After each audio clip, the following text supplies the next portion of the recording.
सुन्दरगोपालम् उर्वनमालं नयनविशालं दुःखहरं वृन्दावनचन्द्रम् आनन्दकन्दं परमानन्दं धरणिधरं वल्लभघनश्यामं पूर्णकामम् अत्यविरामं लेतकरं भजनन्दकुमारं सर्वसुखसारं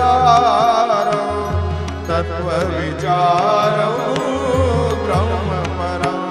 सुन्दरवारिजवदनं निर्जितमदनम् आनन्दसदनं मुकुटधरं कुञ्जाकृतिहारं विपिनविहारं परमोदारं चिरहरं वल्लभपटपीतं कृतोपवेतं करनवनीतं विबुधवरं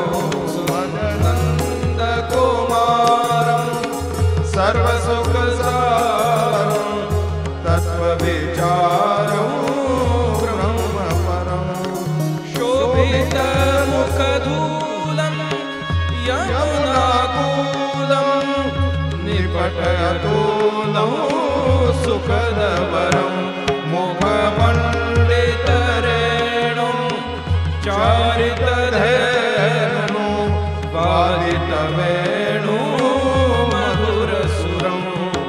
वल्लभति विमलं सुखपदकमलं नखरुचिविमलं